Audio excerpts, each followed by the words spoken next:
bapak kamu ini dikurung sama gentong, ada di dalam gentong. Bapak kamu, almarhum kakak bapak sama almarhum adiknya emak itu di dalam gentong.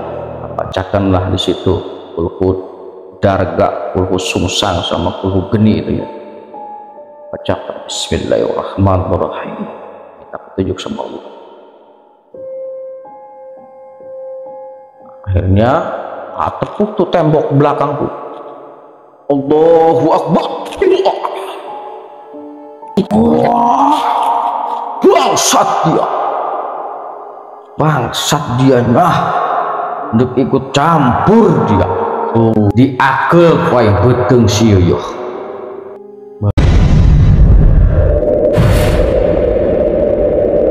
Assalamualaikum warahmatullahi wabarakatuh. Waalaikumsalam warahmatullahi wabarakatuh. Alhamdulillah, malam ini kita masih diberikan nikmat sehat oleh Allah Subhanahu wa Ta'ala, sehingga kita bisa bersilaturahmi kembali walaupun melalui media sosial ya. Malam ini saya kedatangan saudara dari Padepokan, sekaligus beliau saudara sekaligus murid atau santri. Tapi di sini saya tidak membahas masalah itu, karena dia datangnya ke sini tuh ingin mempertanyakan kisah nyata. Sebetulnya saya tidak mau cerita tentang ini.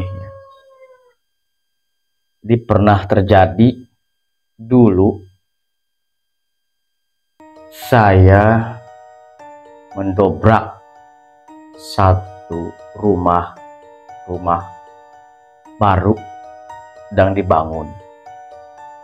Di rumah itu menelan 2 korban jiwa atau nyawa.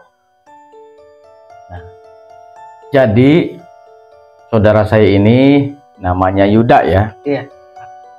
Jadi Yuda ini anak dari pada korban yang selamat. Alhamdulillah Bapak selamat ya Yuda. Iya, selamat. Nah, jadi dia datang ke sini ini mau menanyakan kisahnya, katanya begitu. Cerita bagaimana sih? Ada apa sih di rumah itu? Oke, jangan kemana-mana, kita langsung aja berbincang-bincang dengan anak daripada salah satu korban yang selamat. Saksikan terus acara Jemat Jejak Keramat. Minum dulu kopinya.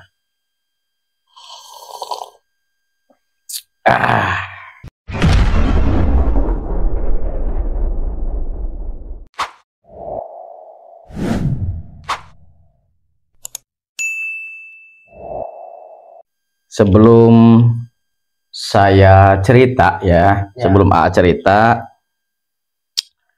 saya mau bertanya dulu nih sama Yuda ya. Iya. Karena kan A itu tahunya Bapak datang ke sini posisi sudah sakit ya. Iya. Sudah sakit. Iya, karena A nggak tahu riwayatnya ya. Iya. Nah, sedangkan Yuda sebagai anak daripada korban yang selamat. Iya. Jadi sebelum A cerita, A mau nanya dulu. Ya. Itu sebetulnya rumah itu tempat apa tadinya sebelum ada rumah itu? Kan Yuda orang situnya kan asli? Iya, asli orang. Tahu lokasinya kan? Tahu lokasinya. Itu riwayat lokasi di situ tuh seperti apa awalnya? Dulunya emang? Jadi dulunya itu kan rumah peninggalan kakek ya, kakek sama nenek. Nah, terus nenek itu kan ikut sama mama saya kan, ibu Iya, saya. iya. Nah, jadi rumah itu dikosongin lah, Hmm, dikosongin. ya, karena orang tua dari mama itu ikut sama mama, Iya. diurus anak lah ya. Anaknya, Akhirnya rumahnya kosong. rumahnya kosong. Nah, setelah itu lama kosongnya ya? Lama sih, hampir semenjak ditinggal kakek lah, hampir 3 tahunan enggak. 3 tahun kosong. Iya, 3. Lantas setelah itu, Sudah itu adalah pengajuan dari pemerintah untuk dibangun. oh Rutilahu itu ya? Iya, Oh, rumah tidak layak huni itu. iya, Jadi dapat bantuan dari pemerintah. pemerintah. Di ACC Di ACC lah untuk dibangun. dibangun. Terus setelah itu, Setelah itu mm, dapat bangunan tuh ya, dapat turun material. material ya kan. Nah, Hmm, langsung besok itu dibongkar lah semua rumah itu. Satu bangunan itu, Bangunan itu lah, bangunan lama. bangunan lama dibongkar. Hmm. Terus dibikin fondasi itu ya, Fondasi ulang. fondasi ulang ya, Iya. Dengan ukuran dari pemerintah. dari pemerintah. Hmm. Ngerjainnya itu Berapa orang? bapak saya, Oh, bapak, sama kakak saya. kakak. Iya, sama kakak, terus sama warga dari di situnya. Oh, ada warga Ada juga. warganya juga yang bantuin Waktu mondasi. fondasinya. Waktu mondasi mah rame ya. Rame. Terus, Nah, terus waktu kejadian itu pas istirahat tuh ya, makan siang ya kan. enggak, maksudnya begini Yoda. Itu kan dari mondasi ya. Iya, Itu apakah langsung kejadian? Apa masih proses pembangunan? masih proses pembangunan. Berapa lama itu? Dari pertama mondasi terus kena korban itu berturut-turut. Kira-kira berapa lama pembangunan? Udah berapa hari kira-kira? 1 mingguan lah. 1 minggu 1 minggu setelah mondasi fondasi langsung gempar gitu. gempar. Itu 1 minggu itu masih banyak keluarga yang ngebantuin apa tinggal orang-orang tertentu aja? Tinggal bapak saya sama kakak saya sama Adik, ada kakaknya bapak saya doang gitu yang ngerjain. 3 orang. 3 orang. Ya, terus itu gimana itu? Karena Yuda kan tahu ya, Iya. akan nggak tahu awalnya. Akhirnya ngebangun, biasa, Ngebangun, biasa. dilanjut ya. Lanjut.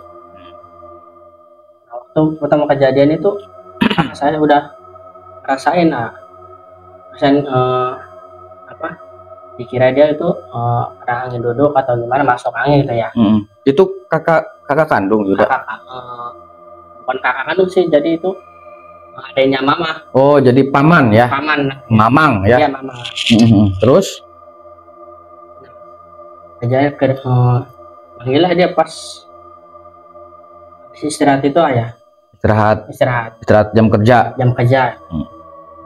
Dia manggil anaknya tuh, suruh pijitin Pijitin badannya. karena udah nggak enak, udah sakit gitu ya.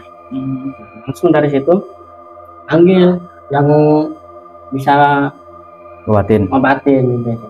Nah, dari situ tukan gitu, Oh, kerasukan.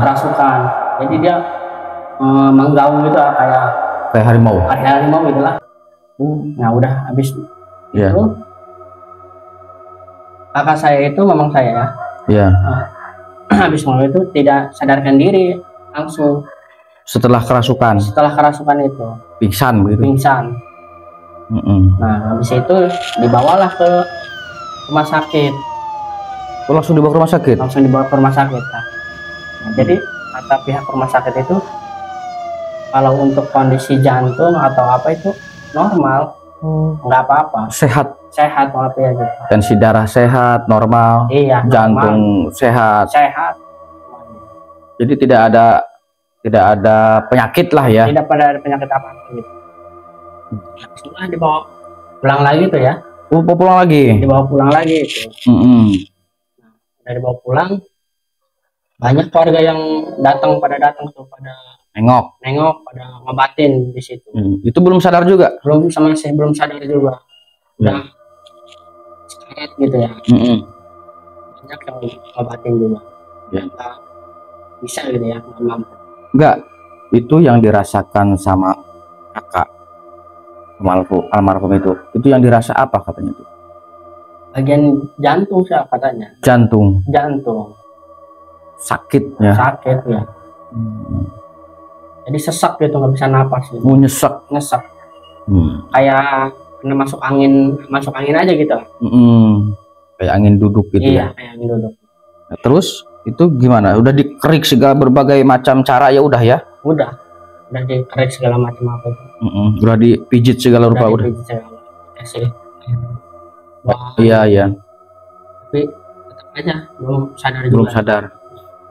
Pas ada yang ngasih air, terus dikasih garam airnya. Maksudnya kan biar supaya sadar gitu, biar ngerasain gitu ya, muntah. Iya. Nah, pas dikasih air garam itu langsung kejang dia. Kejang langsung. Kontan langsung kejang. Jadi di mulutnya itu langsung ngeluarin busa. Keluar busa ya. Kayak keracunan gitu tuh. Iya. Allah. Setelah keluar itu gimana itu? Setelah itu udah langsung lolos, udah nggak ada. Meninggal dunia. Dari situ. Berarti hitungan berapa jam? Bentar itu ya? Bentar. Kenanya itu jam 1 siang. Sampai jam 11 itu. Malam. 11 malam. Lolosnya. Nah, itu setelah itu, kamu nanya, itu proses pembangunannya diliburkan apa lanjut pada saat itu? Libur 2 hari tuh. Libur 2 hari. Langsung dilanjut. Itu Bapak belum kena ya? Belum kena. Sebenarnya sih udah ngerasain, tapi dikira dia itu cuman masuk angin biasa doang gitu ya. Dirasa sama bapak saya gitu. Ya. Lama udah dapat dikerjain 3 minggu gitu ya. Baru makin kerasa sama bapak saya. Drop langsung. Nah, jadi kakak bapak saya juga itu kena dia. Oh, ikut juga kena? Ikut kena juga. Jadi Bapak dulu ya? Bapak dulu yang kena. Itu berobat enggak itu pada saat itu? Berobat sih ya. Tapi cuman namanya itu ya kan ya. Jadi kalau langsung lah bapak saya ke nyari syariat gitu ya. Udah berobat di medis dan non medis pun udah. Jadi enggak ini gitu apa? Enggak kunjung sembuh. Jadi nyarilah syariat gitu. Buat obatin apa gitu nih ya. Bapak saya kan datang ke itu ya. Iya. Sempat datang. Iya, tuh. Kenapa sih itu?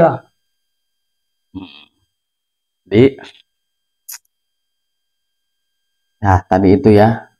Ini sebetulnya yang mau ditanyakan sama Yuda ya, sebagai anak korban yang selamat, ingin mempertanyakan kenapa, ada apa, terus bisa seperti itu.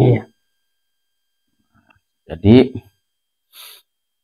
karena AA itu kan tidak tahu ya, tidak tahu asalnya gitu, tidak tahu riwayat tadinya.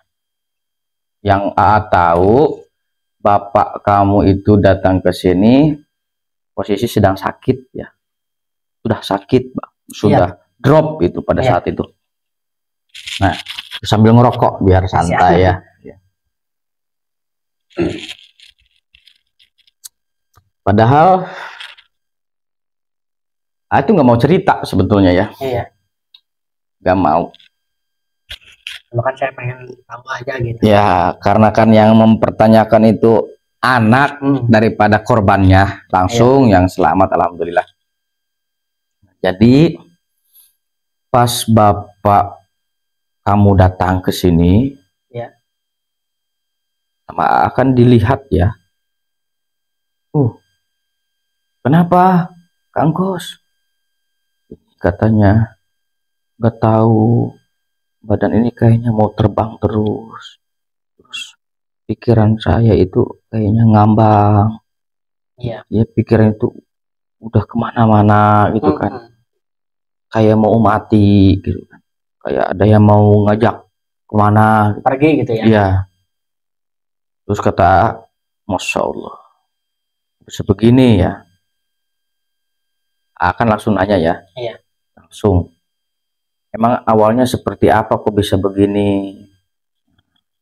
Jadi ceritalah, bapak kamu itu cerita di kampungnya itu, jadi ada program bantuan dari pemerintah. Iya. Rutilahu ya, rumah tidak layak huni. Kebetulan keluarga bapak itu ada yang dapat di ACC. Bapak kamu itu kan keahliannya di bangunan ya, sebagai ahli gambar atau arsitek. Jadi bapak kamu itu di situ tugasnya sebagai arsitek. Ya.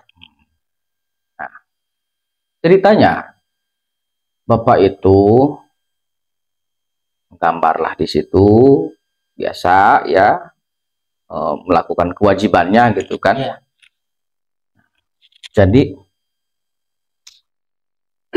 korban itu, cerita bapak, sebelum bapak kena, dia itu menceritakan adiknya pun kena, bahkan adiknya sampai kehilangan nyawa. Iya. Yang dirasakan perut sama dada, katanya begitu. Dan pengakuan dari bapak kamu yang dirasakan pun sama, perut sama dada. Jadi yang dirasa itu perut melilit, sakit, dada ngap, panas, gitu ya. Iya. Ceritalah. Terus, nah karena bapak itu di situ AA yang ngurus ya. Iya. Kalau nggak salah di sini itu 1 minggu apa berapa hari ya? Pokoknya lama lah. Nah, uruslah di sini kan, kata udah di sini dulu, udah jangan dulu ke sana, biar ditangani di sini sebisa AA ya, karena ya AA nggak bisa apa-apa, sama kita minta pertolongan sama Allah. Nah diobatinlah di sini. Itu dapat 2 hari ada kabar lagi, kakaknya kena, kakaknya dirawat, malah dirawat kakaknya. Nah, ke puskesmas itu kalau tidak salah malam hari dibawa ke puskesmas. Udah nggak ada pikiran kemana-mana ya tadinya. Iya. Mungkin sakit biasa lah gitu. Biasa gitu lah. Masuk angin. Iya, masuk angin. Nah, setelah dibawa ke puskesmas, ada laporan lah dari pihak keluarga, karena kebetulan itu juga masih keluarga AA ya. Iya. Nah, katanya dirujuk. Kok sampai dirujuk? Berarti kan parah. Iya. Kok sampai dirujuk ya? Dirujuklah ke rumah sakit ya, dari puskes ke rumah sakit dirujuk. Setelah dirujuk itu paginya bawalah ke rumah sakit. Paginya, nah pada saat itu bapak kamu kan nggak bisa nengok. Iya. Karena kan posisinya lagi sakit juga. Sakit di sini ya? Iya di sini, yang ngurus ya di sini. Nggak bisa nengok, kakaknya sakit itu, dia juga sedih ya. Gimana katanya, badannya juga nggak daya, nggak ada upaya, udah kosong ya. Pikir udah kemana-mana itu bapak kamu, udah kosong. Ya Allah, kata saya, bisa begini, ini penyakit apa gitu. Saya minta petunjuk sama Allah. Ya Allah, minta petunjuk, ada apa sebetulnya, kok sampai begini gitu, kok sampai 3 orang jadi korban. Sakitnya itu sama ya, sakitnya itu sama. minta petunjuklah dari Allah. Setelah itu munajat, alhamdulillah mungkin itu petunjuk dari Allah. Jadi bapak ini seperti ada di dalam pusaran begitu. Jadi bapak ini mau diambil, ditungguin terus, udah ditungguin mau diambil bapak itu. Nah cuman pada saat itu kan masih mencari ya, maksudnya di mana titik lokasinya. Nah setelah itu pagi itu kan, siangnya ada kabar duka, bikin pilu ya. Kabarnya itu kakak bapak kamu itu yang malam-malam dirawat di puskes, yang dirujuk ke rumah sakit, siangnya itu di rumah sakit sudah tidak ada, meninggal dunia. Masya Allah di situ. Tambah sedih ya. Bertanya-tanya terus di hati itu dan pikiran, bisa begini, ada apa ini? Akhirnya nanya langsung. Enggak, bukan nanya, maksudnya itu takziah ya, atau melayat ke rumah almarhum. Ngelayatlah takziah di situ. Udah agak lama pulang lagi kan, karena di sini ada bapak kamu yang sakit. Pulang lagi, bapak kamu itu nangis terus, nangisnya nggak bisa apa-apa, bukannya nggak mau ngelihat kakak terakhir gitu kan, mau dimakamkan, karena tidak ada daya dan upaya, udah kosong bapak kamu. Ya Allah ya Rob. Nah udahlah, nah di situ hati itu udah nggak beres ya, ada apa ini? Akhirnya nanya lagi kan ke bapak, emang sebetulnya ada apa sih ini kak? Nah jadi cerita bapak kamu waktu di kerjaan itu ada kejanggalan yang berkaitannya dengan simbol orang mati. Nah kakaknya ini yang almarhum itu korban yang kedua ya. Pertama kan paman kamu, mamang kamu kan, adiknya emak meninggal. Korban kedua kakaknya bapak meninggal, penyakitnya sama. Nah, jadi bapak kamu itu cerita begini katanya, pada saat itu kakaknya itu memasang bambu untuk topangan reng. Kalau bahasa kitanya itu namanya layus ya. Bambu itu ya. Ya di atas rumah. Nah, jadi diperiksa ya sama bapak kamu pada saat itu. Para ahli gambar kan. Kok pasang layusnya koskieu gitu. Akhirnya ditegor dong kakaknya ini, karena yang jadi kepala itu kan jadi pemimpin bangunan itu kakaknya itu ya almarhum. Ditanya, kak, hari eta masang layus kumaha bisa salah gitu? Doang karak belajar bae dina bangunan. Jadi pasang layusnya itu seperti gini nih, seperti orang meninggal ya. Ya harusnya kan pasang layus itu ujung bambu dengan ujung bambu itu kan begini ya. Ya ngaduknya. Nah ini mah ngadunya begini, kebalik. Jadi simbolnya kan simbol orang mati. Sholat mah kan begini ya. Nah ini mah begini. Nah, jadi ngadu juga itu ya. Iya. Nah akhirnya bapak kamu kan negor tuh kakaknya nih, karena lihat posisinya kok begini gitu kan. Ditanya, kak, eta kumaha masang layus salah dong, jelema dong sidakep jelema paeh bae masang layus. Nah itu kaget dong kakaknya ini, loh bisa begini. Nah, bapak kamu itu di situ nggak ada pikiran macam-macam ya? Ya, nggak ada pikiran. Iya, nggak pikiran yang aneh-aneh ya. Mungkin lupa atau bagaimana ya. Padahal kan menurut kepercayaan masyarakat dulu itu kan udah alamat, kan udah alamat atau ciri ya, atau di situ udah menandakan ada sesuatu yang begini ya di situ. Nah, akhirnya sudahlah, bapak itu enggak menghiraukan, mungkin lupa, bongkar, dibongkar lagi, jadi begini, akhirnya dirubah lagi begini ya. Udahlah dibongkar begini, udah dirapikan. Nah, dah setelah itu akhirnya dia sakit kan, bapak nih drop yang dirasa perut dan dada ngambang seperti sukmanya kemana gitu, kosong. Singkat cerita, jadi pada malam itu setelah AA mendapatkan kisahnya, cerita dari rumah yang dibangun itu, pada malam itu AA menghubungi saudara AA. Teleponlah saudara itu.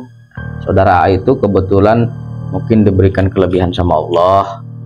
Jadi coba kata saya, tolong bantu saya. Ada kenapa katanya, Kak? Ini ada saudara lagi sakit. Sakitnya ceritakan aneh. Coba tolong dilihat. Saudara AA itu pada saat itu kan dia, kalau bahasa sombongnya ya, yaitu bisa meragas sukma. Bisa meragas sukma, bisa masuk ke alam yang lain. Baik gitu ya. Nah, setelah dia ritual,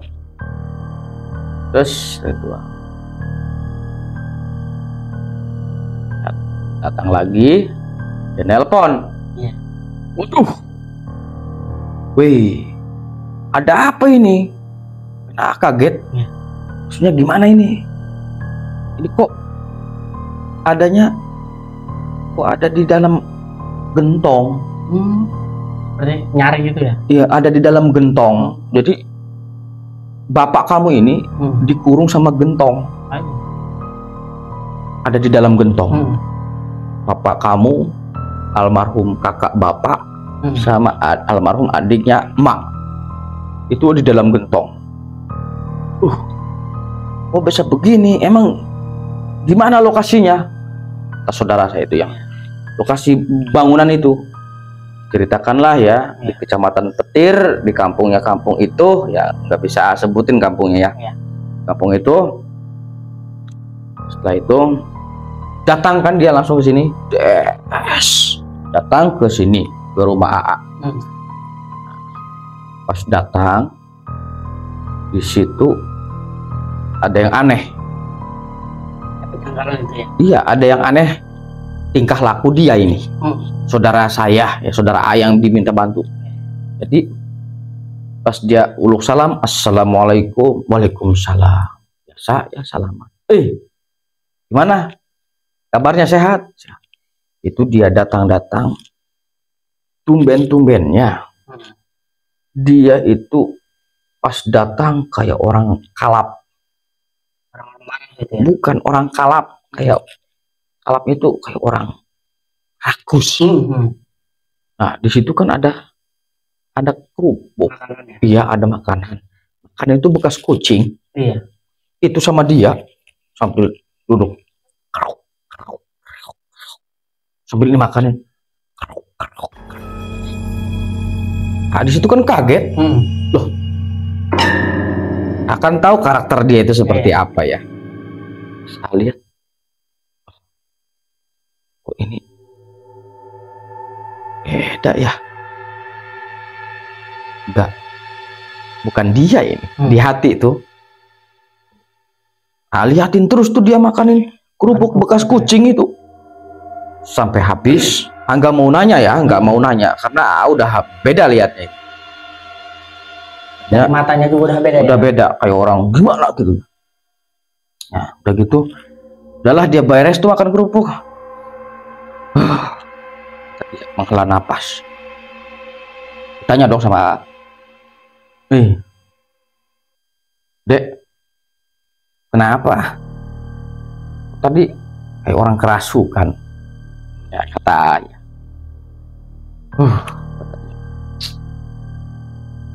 Di sini berat amat ya energinya, kata dia. Kan orangnya sensitif. Di sini berat amat ya energinya. Aduh, ini nggak main-main ini. Ini mau akan korban nyawa lagi ini, kata dia. Wih, kata akan. Terus gimana ini kira-kira kita? Apa eksekusi kita langsung ke tempat? Nah, udah siap, kata dia tuh kan. Udah siap. Akhirnya pada malam itu telepon saudara-saudara dari Padepokan ya. Padepokan minta bantuan doa. Akhirnya berangkatlah kami. Di sini kurang lebih itu 6 motor, gayor semua ya, berboncengan semua, 12 orang. Itu sebagai penunjuk arah kakak AA, iya, yang tahu lokasi. Itu yang tahu lokasinya, Mbah emang. Akhirnya kita masuklah ke lokasi rumah yang memakan korban nyawa sampai 2 orang. Bahkan bapak kamu juga itu pada saat itu sedang diarah atau diincar. Pas masuk ke lokasi itu, kata kok ini rumahnya begini aman. Ini posisinya rumah itu ada di belakang, di bawah kebun bambu. Iya. Ya. Terus lihat ya, ini kok kayak ada balong. Bekasnya itu bekas balong tadinya. Oh, bekas balong. Bekas balong. Diuruk bagaimana? Diuruk kita. Diuruk. Iya. Kota ini kok ini ngebangun rumah kayak di atas balong, kata Akan. Nah udahlah, disitulah membagi tim. Terus jadi rumah itu diputer, ya diincer ya. Yang di sebelah utara, barat, timur, selatan. Nah, jadi rumah itu diincar. Begitu. Kebetulan AA pada saat itu di bagian belakang, bagian yang paling gelap ya, itu sama saudara itu yang Meraga Sukma itu, Dede. Udahlah, Dek sama saya berdampingan. Oke. Abah Eman pada saat itu posisi di dalam rumah, di tengah. Akhirnya situ minta pertolongan dari Allah, minta petunjuk dari Allah, ada apa sebetulnya. Nah, ilapatnya petunjuknya itu dari rumah itu asalnya gitu ya, atau wasilah atau asbabun nuzulnya.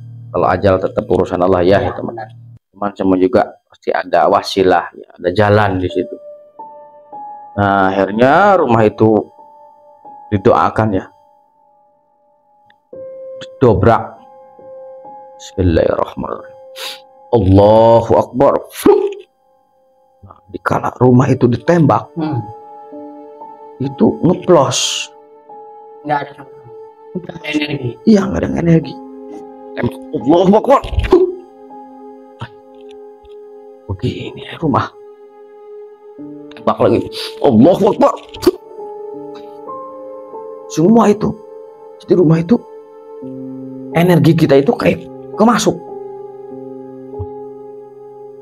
Si Dede, Dek, pakai mata batinmu. Intinya keahlianmu, coba pakai. Tugas dia sekarang nih, set.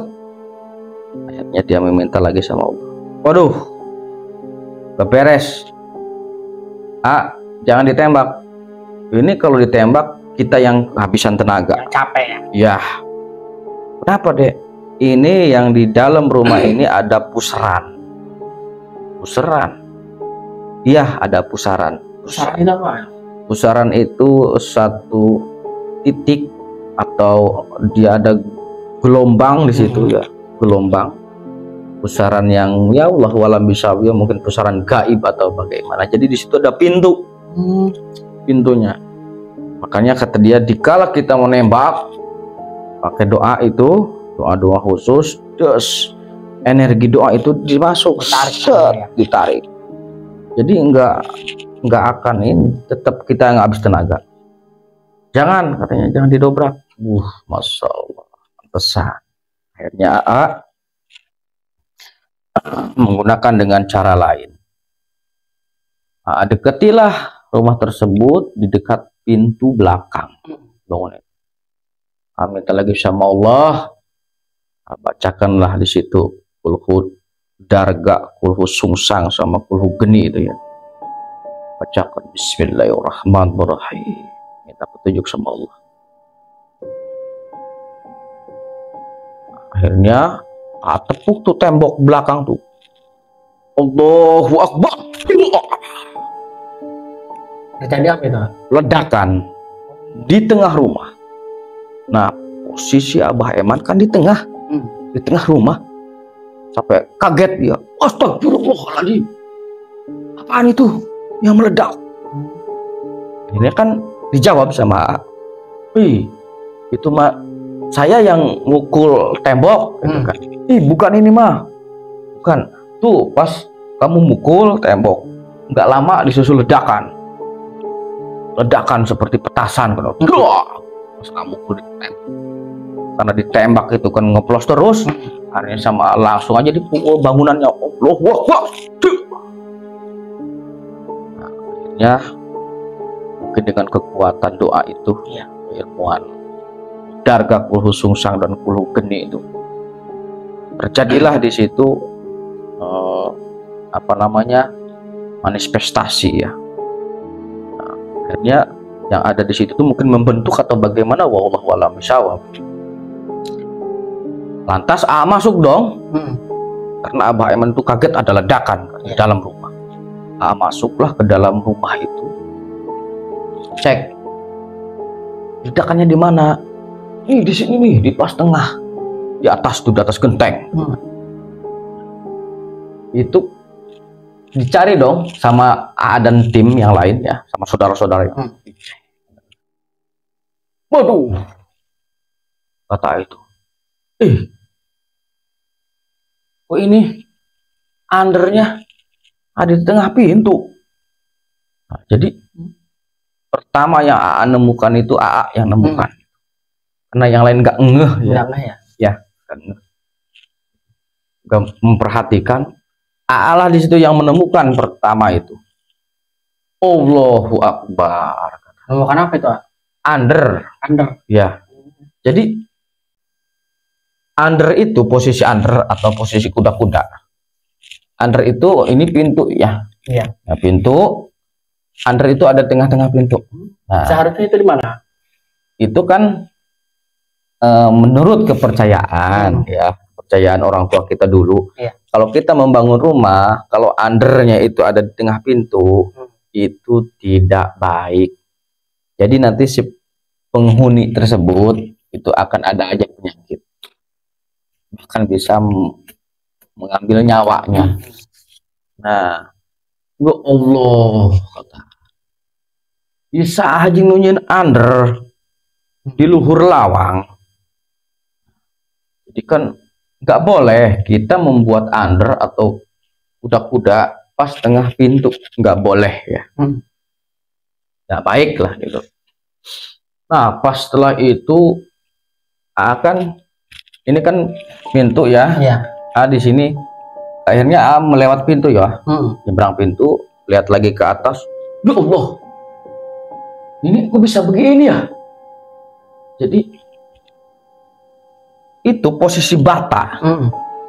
Posisi bata itu bisa kayak dicetak sama bola. Itu yang aneh. Jadi ngebenjol gitu ya. Begini batanya. Begitu ya. Itu padahal itu Yuda. Ini contoh lah. Contoh ini atas pintu ya, Iya. kusen nih pintu. Nah ini ecoran, diecor, atas tuh dicor. Itu dari kusen ke pasangan bata ini paling jaraknya itu 1 meter. 1 meter. 1 meter. Atasnya pun ecoran, Yud. Ecoran kan kuat, Yud. Iya. Itu 1 meter jaraknya. Itu pas tengah-tengah pasangan bata itu dia seperti dicetak sama bola. Jadi kayak bata itu masih basah gitu ya, dimasukin bola. Akhirnya bola itu dicabut lagi. Ini posisi batanya itu begini, set, belum cut, Penjol gitu ya. Iya. Oh, kok bisa begini? Aneh loh. Aneh lah di situ. Kalau pasangan batanya itu 3 meter, wajar. Ya. Jadi nahan beban ini. Iya, wajar karena kan dia jaraknya lebar. Bisa jadi pasangan itu doyong atau miring ya, maksudnya, atau bagaimana. Ini mah cuma 1 meter, Yud. Terus itu posisinya begini, cut, atasnya itu under. Yo Allah, oh, ini siapa yang pasang under di atas pintu? Ini tukangnya siapa? Nah, setelah itu sudahlah ditemukan penyakit.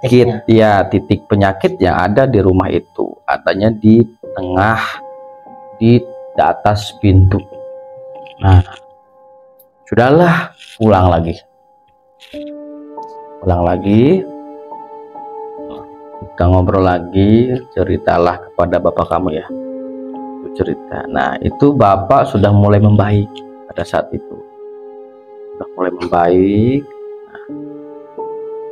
Dan malam yang kedua itu datang lagi ke sana.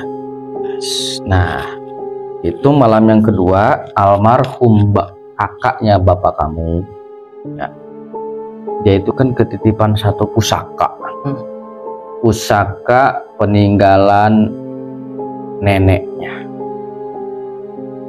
Jadi pusaka itu dipeganglah sama almarhum kakaknya bapak kamu yang ya, nah, dipegang si pusaka itu sama kakaknya AA, Abah Ema.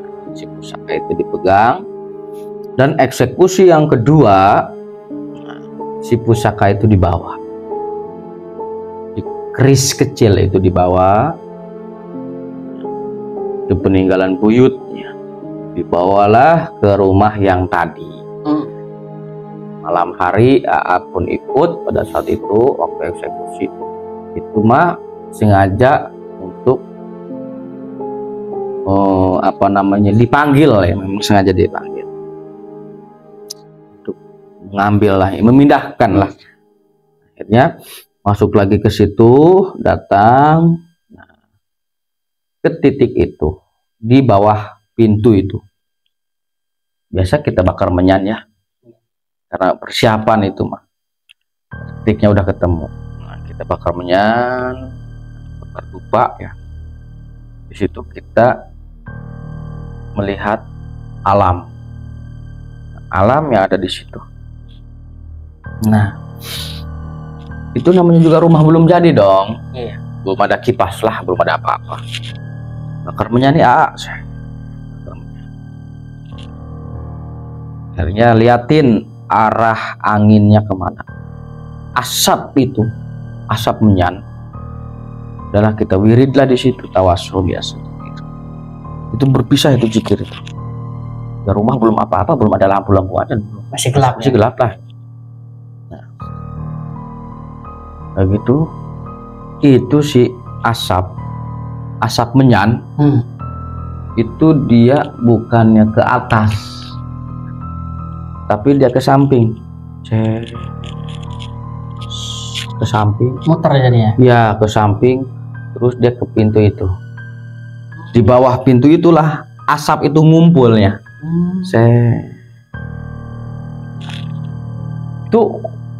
Itu alam yang membawanya, karena pada saat itu meminta sama Allah kita petunjuk ya atas kekuatan alam yang ada di situ. Akhirnya si asapnya itu muterlah di bawah pintu itu, muter, kumpul lah di situ. Udah ketemu titik ya, di mana itunya pusarannya. Setelah itu si keris tadi dibuka ya, Bismillahirrahmanirrahim. Yes, dibuka. Mana menyan tadi? Siapin menyannya. Siapin menyan putih pada saat itu. Si keris tersebut itu ditancapkan di bawah pintu rumah itu. Harus ditancapkan. Allahu Akbar. Itu bawah pintu itu kopong. Kopong itu apa ya? Kosong. Nggak ada isinya ya? Nggak ada isinya. Kosong dari isinya, dibuka, kopong itu kenapa nggak tahu itu. Nah, akhirnya dimasukinlah menyan yang tadi sudah disiapkan, terus masukin ke tempat itu. Nah, ini ditutup dulu di situ, dikunci lah pakai yang tadi itu ya, diceritakan pakai jurus keempat ya. Akhirnya dikuncilah di situ biar tidak kemana-mana nih energi. Kumpulkan dulu energinya di situ, energi negatif. Nah, adalah satu murid Ani yang penasaran. Nah, coba sih katanya penasaran, pengen merasakan kayak gimana sih dimensi yang lain. Wah, orang ini kok sampai begini. Ya udah, kalau penasaran, itu namanya kukuh ya. Ya, berdiri di sini, di tengah pintu itu, berdirilah dia. Diri nyender sok ke temboknya itu, tembok kan nyender begini, merem. Akhirnya dia merem, dia mau lolos, mau ke bawah, mau ke bawah. Dia merem, tolong. Akhirnya ditepak lagi ya, kita tepuk, sadar. Nah, akhirnya ditanya dong, gimana? Masya Allah, saya ketarik ya, kayak gimana gitu, kayak ada yang narik. Kata dia, mau dibawa, ada sosok makhluk yang besar katanya gitu kan, kayak ular. Saya itu ditarik. Allah, terus gimana? Udah saya yakin, percaya dimensi itu ada, dimensi lain itu ada.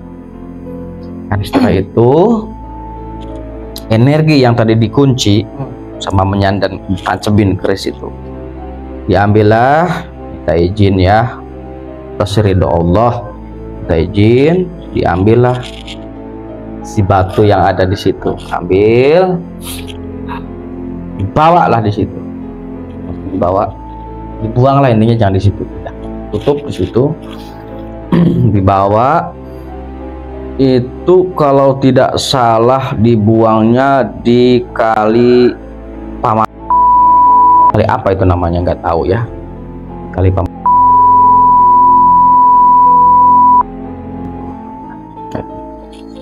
Akhirnya berhentilah itu malam sekitar jam 11 malam. Itu batu itu kecil Yud, kecil, paling juga sebesar beton kadu, beton duren, biji duren ya, biji duren.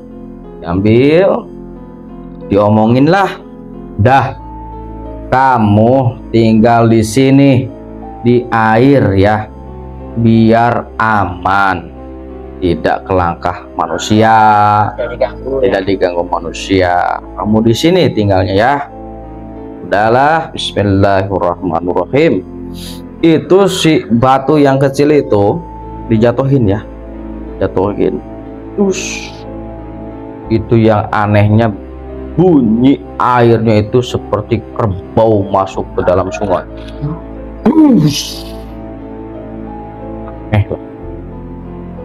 Batu tanah itu, tanah sebesar gini paling tanahnya ya, tanah kalau kena air mah ya hancur. Tapi itu bunyinya kayak kerbau masuk ke dalam air itu. Merinding. Udahlah, pulang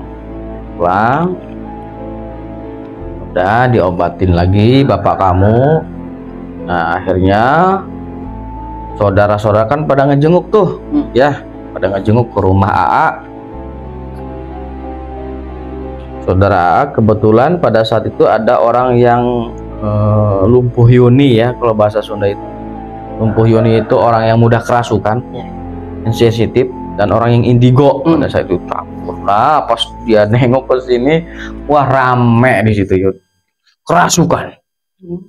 Oh, jadi bapak itu pada saat itu ditarik, ya, tarik sama kakak yang di Jakarta itu, ditarik, set, dibuang kan ceritanya. Pas dibuang, ternyata di belakangnya itu ada orang yang sensitif. Langsung gampang. Iya, pas dibuang, Allahu Akbar, des. Bukannya ini malah yang di belakang kamu. Wah, bangsat dia. Bangsat dia, nah, untuk ikut campur dia. Wah, ngamuk. Akhirnya terjadilah perdebatan. Diseruh gitu ya, diarah kuaing si Yoyo, diagel kuaing beteuna ke bapak saya. Iya, ke bapak kamu tuh, kata yang merasukinya itu, diagel kuaing beteung si Yoyo. Nah, pada saat itu, luar biasa lah, rame itu. Liatin aja ya, liatin aja. Karena di situ ada yang ngobatin juga, ya, saudara A juga, kakak, ya. Ya liatin dong, mantau kan, mantau situasi. Maksudnya takut kacau ya, kalau itu kerasukan itu nyetrum. Akhirnya pada saat itu langsung dipagar kan, pagar rumah itu biar nggak ngundang energi yang lain. Bismillahirrahmanirrahim. Allah ya goni ya hamidu ya mubdi'u ya mu'idu ya wadudu ya man huwal awal wal akhir wad dhahir wal batinu innaka ala kulli syai'in qadir. Ini dipagar rumah itu, aman, artinya keluar masuk. Datanglah Abah Eman. Nah, Abah Eman di situ langsung kondusif, akhirnya kondusif, beres. Nah pada saat itu memang serunya itu kita berbagi tugas, ya, yang menarik, yang memagar, yang beredukasi, ya. Ya dikurung lah, karena rame pada saat itu. Akhirnya alhamdulillah beres. Nah, selang 2 hari bapak itu sembuh, sehat alhamdulillah. Akhirnya keluarga dari mamah kamu datang ke sini semua. Pak RT-nya juga datang ke sini, ingin tahu lah, katanya bapak itu di mana diurusnya. Disinilah di rumah A. Itu kurang lebih 1 minggu itu diurus, dirawat. Alhamdulillah, atas izin Allah, atas ridha Allah, bapak selamat, sehat, alhamdulillah sampai sekarang. Masih diberi kesehatan. Alhamdulillah. Nah, jadi itulah kisahnya. Apa yang tadi kamu tanyakan, ingin tahu kan riwayatnya bapak itu seperti apa, penyakit apa. Nah, itulah ceritanya, itulah kisahnya, begitu. Jadi poinnya di sini yang kita petik ya, dari cerita nyata atau kisah nyata saya, dia, Yuda. Di situ